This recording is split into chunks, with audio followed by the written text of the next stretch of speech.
Alright, friends. Today we'll be doing a mini lesson about character development.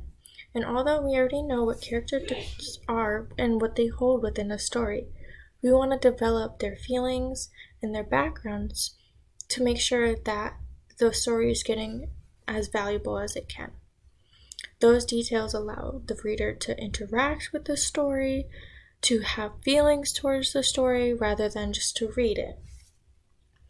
We'll be focusing on traits we can use, motivations, and feelings that will add to that story.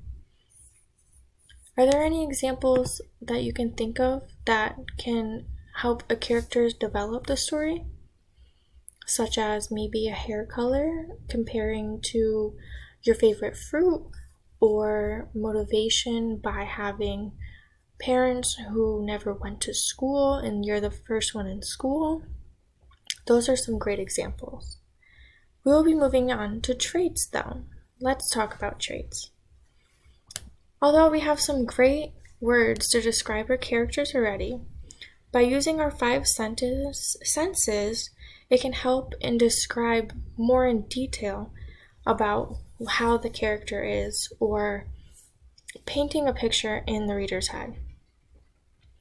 Using traits can describe many things such as hair, eyes, skin, height, and many more aspects of a character. For example, if I were to describe that my hair is brown, it is correct.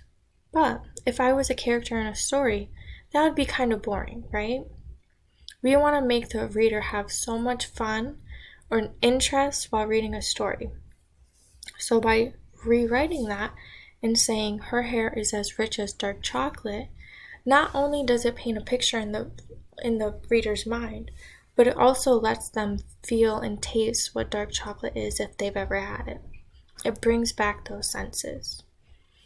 You can see by adding a little bit of detail adds so much to the story, along with painting that picture in your reader's head. Some examples other than the hair you can use for traits can be eyes as bright as blue as the sky, or blonde hair as shiny as gold. Being specific and adding those details to your story can cause a great worth and growth to your story. Moving on to motivations. Motivation adds background to the character. It makes the reader feel like they know who they're talking about or can relate to the issues that your character has. You can state that your character has a family, but by adding who's in the family makes them more interested in finding out more or being more relatable. Adding jobs, goals, or interests allows the reader to have more understanding about what may happen in the story, or it adds to the plot.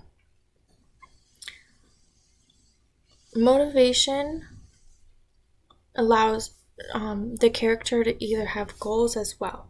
So for example, if your character was this little girl on the right hand, by adding her goal of becoming a doctor adds a lot to your story, and it gains a lot of empathy as well. Moving on to feelings. This gives the character more of a living aspect. Almost everything has feelings, whether it's talking about a human or a plant or an animal. We, as people on Earth and things on Earth, always have feelings. So as you can see, on the left, it is a boy that is standing heartbroken. See how using the word heartbroken adds a little more emphasis on he's not just sad, but he's more sad than normal. Where if the flower is beaming in the sun, you can see that the flower is so happy that the sun is hitting it, making it warm and fuzzy on the inside. Those feeling words allow the reader to understand that there's more emphasis and position in the character than it is.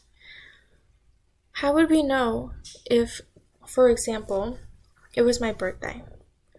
Everyone assumes that birthdays are very happy events, but not for all. What if I told you that I was not happy to be at my birthday party? You would not know that if that was not stated within the story. So by adding those feelings, such as the boy blew out his candles, sadly or slowly. That allows the reader to understand that maybe he does not want to be at his own birthday party.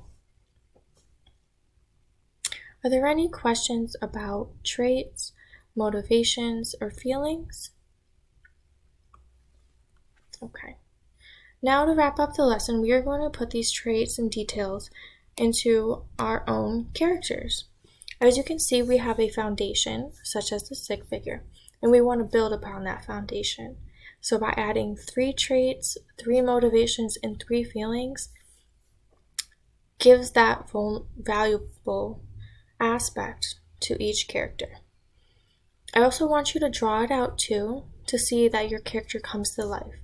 Remember the stick figure in the beginning, and then see where you are at the end after adding each detail. If there's any questions, reach out and you let me know, and I'll be here to help you.